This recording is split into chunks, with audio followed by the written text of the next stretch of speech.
En este video vamos a ver la voz pasiva, que es una forma de hablar básicamente que al contrario de la voz activa, que es decir, que alguien hace algo, lo cambiamos y pasamos a decir que algo es hecho por alguien. Para formar una oración en voz pasiva es muy importante seguir estos pasos que no son muchos, pero que hay que respetar y sí o sí hay que respetar en orden.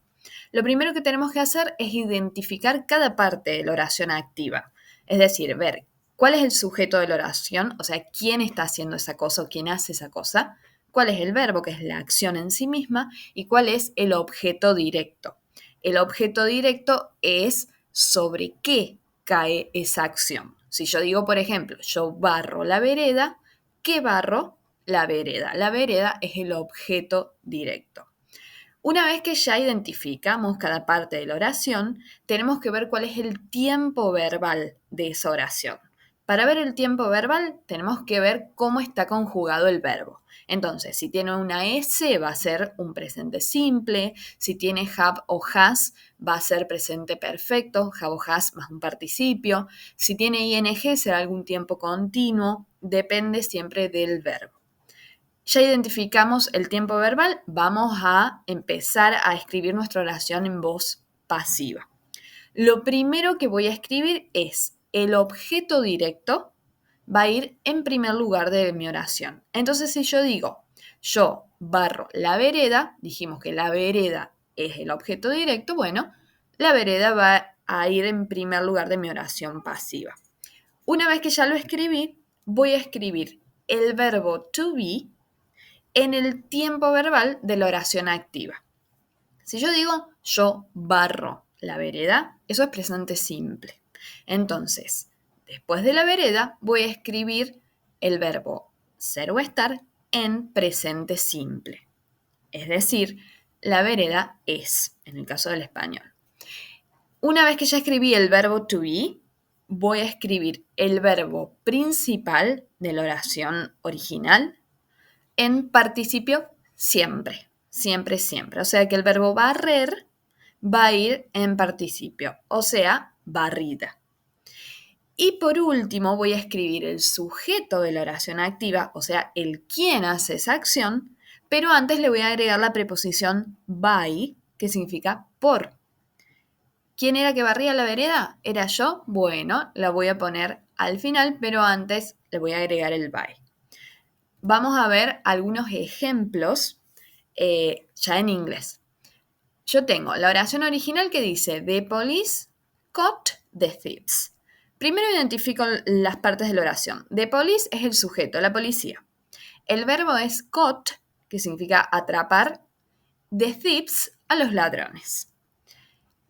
Una vez que yo identifique cada parte de la oración, voy a ver el verbo y voy a ver en qué tiempo verbal está.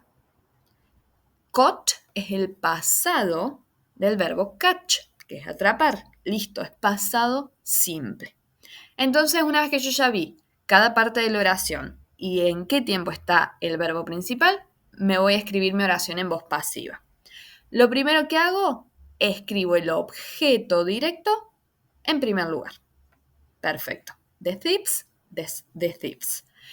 Ahora tengo que escribir el verbo to be en el tiempo verbal de la oración. Dijimos que era pasado simple, voy a escribir el verbo to be en pasado simple. Como the thieves es plural, voy a usar were. Ahora voy a escribir el verbo principal, o sea, caught, en participio. Esto es casualidad, caught en participio también es caught. Y por último voy a agregar el sujeto, pero antes voy a escribir by. ¿Sí? Entonces pongo by y el sujeto de la oración original. Cuando está en la oración pasiva, se llama agente en vez de sujeto. Entonces, en vez de decir la policía atrapó a los ladrones, voy a decir los ladrones fueron atrapados por la policía. Vamos a otro ejemplo. John waters the plants. John riega las plantas. John es quien hace la acción, regar es el verbo, las plantas, quienes son regadas, ¿sí? O qué son regadas, son el objeto directo. Primero pongo el objeto directo Este verbo principal está en presente simple porque termina en S, entonces voy a escribir el verbo to be en presente simple. Voy a escribir el verbo principal en participio, que es un verbo regular, agrega ed. Y por último, el sujeto de la oración va a ir al final, pero adelante le voy a agregar by. Entonces, en vez de John riega las plantas, voy a decir las plantas son regadas por John. Último ejemplo. Sonia has baked a cake. Sonia ha horneado una torta. ¿Quién? Sonia, sujeto. ¿Qué ha hecho? Ha horneado. Ese es el verbo. ¿Qué ha horneado? Una torta. Ese es el objeto directo. ¿En qué tiempo está la oración si tiene un has y un verbo en participio? En presente perfecto.